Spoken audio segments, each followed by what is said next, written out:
stylific. It's not hard to see you couldn't find another chick doing it like me.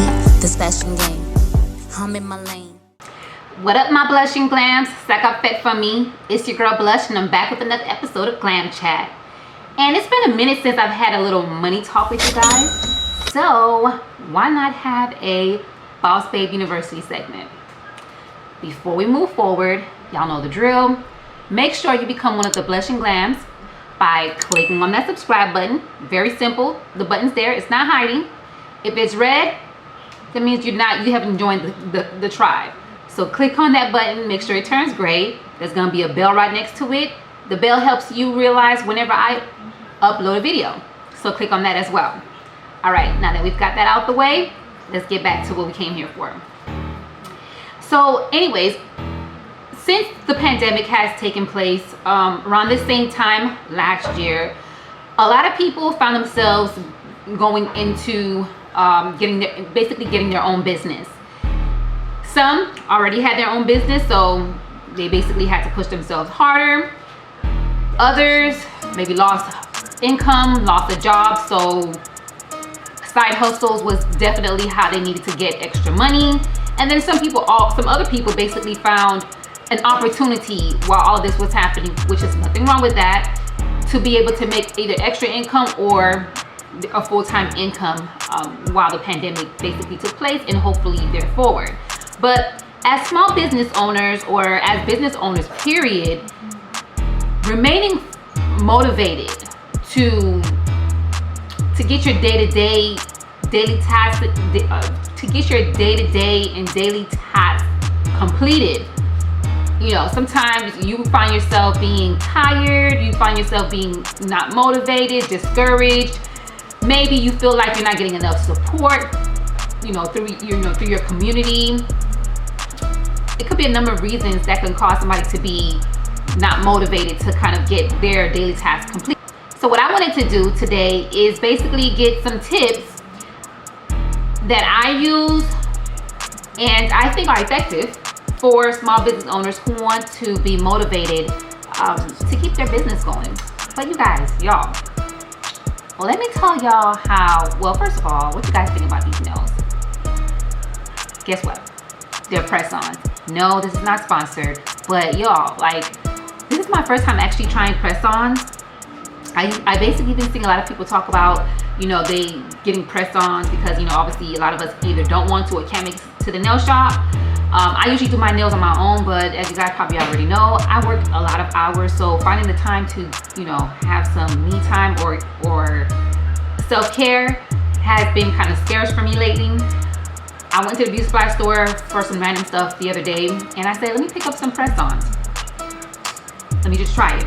Y'all, I've had these on for probably 3 days, and they've actually stayed on. I thought they were one day type things. And they look pretty good. Now with the press-ons, you put them on and you can customize them how you want to. I didn't file them or anything like that because I just wanted to see how it worked. But y'all, I think I might be sold on these. Anyways, back to regular programming. All right, so no particular order, but these tips I think are very useful for small business owners or business owners alike, especially if you're the sole proprietor, you're probably the main one running your business.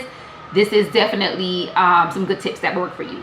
So for me, one of the number one things that I think would help a business owner or a small business owner to be motivated or to remain motivated in their business is staying grounded. Staying grounded can mean a lot of different things.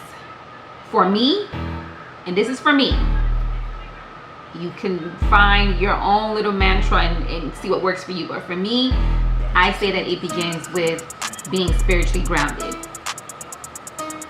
Finding time to do either daily prayers, I've said this before in the previous video, finding the time to actually talk to God or talk to your higher power, or getting in touch with yourself and just having that moment with yourself is so important, not only spiritually, but I think it drills over into mentally and then of course physically. When you get in touch with your spiritual self, when you get in touch with your higher, your higher power, it just reminds you, how much you kind of need to stay humble, but at the same time, you need to kind of strive more for what you want. Sometimes I find myself kind of like being all over the place, and then like when I have my daily or morning prayers, it just reminds me that I just need to kind of just level out and try to balance things out. And it's needed. For me, it's needed, and I really feel like getting that peace in your day is very important. How you do it is up to you. I'm not telling you how to meditate, how to pray, how to do it, but I think it's something that if you're into that spiritual type of thing, I think it's very important, and you should definitely add that to your daily routines, especially like before you start off your day. I think it's very important.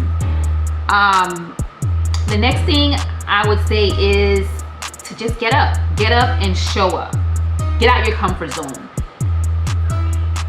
Especially during this time with the pandemic. Well, now we're kind of like phasing out of the whole pandemic, even though there's still things going on. You need to protect yourself. You still need to do things to make sure that you're keeping yourself and your family safe. But with the whole pandemic going on, a lot of us are probably still working from home, or maybe haven't found a job yet, or whatever your situation may be. And finding the motivation to actually get up and look presentable is just so hard. I feel like, especially if you work from home, sometimes you're going to be having Zoom meetings. Sometimes there's going to be a reason for you to have to speak with your boss, or if you're working for yourself, you're going to probably have to deal with clients. Sometimes you will have virtual meetings, or whatever the case is, or you may have to meet with your client face to face. Hopefully it's a one-on-one and not a group meeting. And if it is, whatever, just keep yourself protected and things like that. But get up and show up. Put on something nice. Spray a little perfume on you. Do something that, when I say get out your comfort zone, do something that you probably normally would not do, because then that just allows you to challenge yourself. And usually when you challenge yourself, a motivated person at least, or a person who wants to be motivated, once you reach a particular challenge, you're going to want to go to the next phase, into the next step, into the next level. So do something that's out of your comfort zone. Just get up and show up, and just present yourself. The more you present yourself, I feel like the more you kind of maybe feel good about yourself. Just be presentable. Even if you're just working from home, still be presentable, because it's gonna make you feel like your day is worth getting up to, because now you have a reason to kind of look the part. Hopefully I made a little sense with that. The next thing is, and I could probably, this segment right there, or this section actually, I could probably go on and on about, but I'm gonna try to keep it short. Don't depend on like close friends and families. Like, don't depend on their support to get your business going.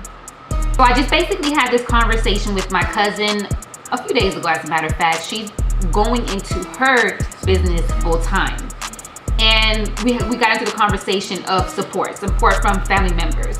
Now, sometimes some people, they actually do acquire or request services from you. So yeah, they are supporting your business. But then when they come in to support your business, they're either trying to lowball you, lowball your price, or do certain things that they probably wouldn't do with somebody else. So it's like, are you really supporting my business if you're not coming to me like how a normal customer would be? Especially if you expect me to give you the same type of service, if not more, like the red carpet service of what I'm giving, of what I offer. I've been on YouTube for some years. I'm taking it actually seriously, where I'm actually posting more times a year. I would say probably within the last year or so. But prior to that, I would literally post once every 6 months. So obviously my consistency wasn't there. But either way, you have family and friends. I have family and friends that knows that I do YouTube, or knows that I have other forms of businesses because I promoted it or whatever the case is on my Facebook page. And mind you, on my Facebook page, that's where most of my family and friends are. On my Instagram, I really only can count on my hands how much of my family and friends are on my Instagram. So I mostly have like more people like that are business or collabs and things like that. So I feel like with the amount of people that I had on my Facebook that are my family and close friends, if I'm promoting my business or promoting my YouTube channel on my page, I should have probably met the threshold or met my particular goal that I've been trying to reach for the last year or so on my YouTube. This is not me saying that anybody is required. Just because they're your friend doesn't mean they have to support your business, but it would be nice if they did. The thing about being a small business owner is the reality of it is the support that you're gonna get for your business, 80% of the time is not really gonna come from your close family and friends.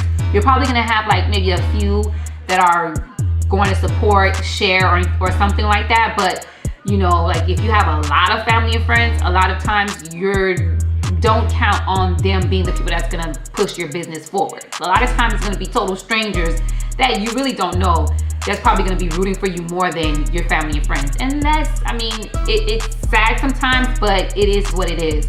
And you can't let that be a defining point to your business. Somebody wants to roll with you during your journey, great. If they don't, they don't. You cannot sit here and be, you know, oh, I see people that's on Instagram that's bashing the fact that people are not supporting their business. And like I said, it would be nice if you have family and friends to support your business, but if they don't, that doesn't mean that your business cannot continue to thrive. You have to support your business. You have to want your business more than somebody else will. You have to give people the reason, you know, to want to support you. Meaning you have to push your business to the point where you get to the point where it's thriving so much. Now your family and friends gonna be like, oh, okay. They should have been in on the ride from the beginning because they're the number one people that's close to you, but it's not always like that. So don't count on your family and friends to be your number one support. Keep pushing, whether they support you or not. Keep pushing and keep going until you meet the goals that you want to meet for your business. Next thing I would say is surround yourself with like-minded people. And again, going back to the last thing, sometimes it's not always going to be your family and friends. Sometimes your family and friends are actually going to down what you want to do. Like, for example, some people may not think that YouTube is, a serious thing. So why would you not want to go to school? Why would you not want to actually get a 9-to-5? Why would you? And there's people who's making millions off of YouTube, or off of being a vlogger, off of being a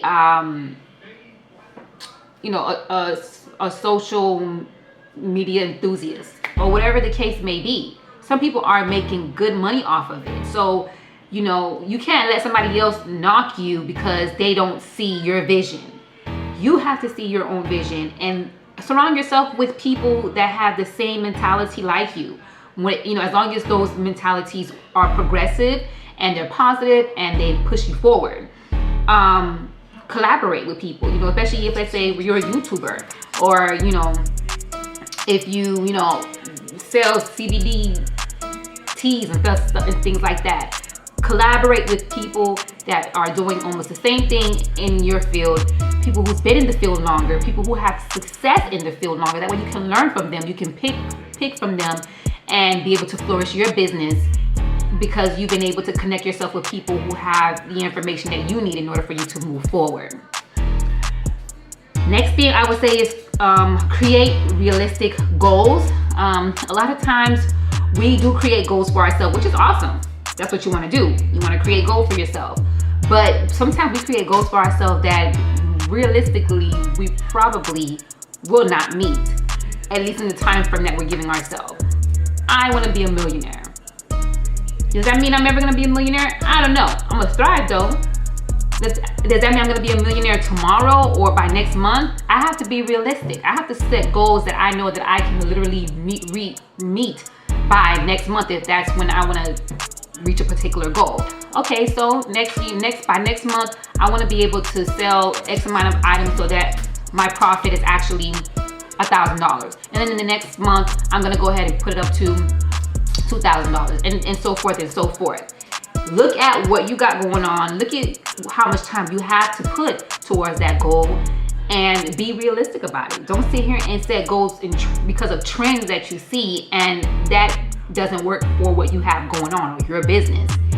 Set realistic goals so that you can actually achieve them, because when you actually achieve those goals, it motivates you to move forward. We're coming close to the last couple of tips. I would say with going back to the whole goal thing, create productive routines. So, you can add prayer, morning mantra, meditation, get a planner, write down things that you need to do, that you need to handle. If you need to add working out, if you need to add, the time of the day that you need to cook, organize your day and create meaningful and productive routines. Because when you have a productive routine, when you have a routine that actually works and you see the numbers because of the routine that's working, you'll see that your motivation starts to go, because now you don't reach your goals because that routine is working for you. And then the last thing I would say is feed yourself with things that will feed your business, that's meaningful to your business. A lot of times we're on social media, like I find myself on social media like all day long, here and there. I'm working, so here and there, like in between, I'm on social media. But a lot of times, like scrolling through social media, I find that there are things that can kind of like put a damper in my day, because, it's like sorrowful things or, things that you see that's going on in the world. And to be honest, those things are not really productive for your business. So I would say follow people and follow pages that relate to your business, and that will, pretty much feed nice and good productive seeds, so that it helps push you to see a better vision. Because the more you see things that are positive, I think mentally it pushes you to do the same for yourself and as well as your business. But that's pretty much it. Hopefully these tips work for you. And if you have anything you want to add, please make sure you add them in the comment section below. Until next time, peace.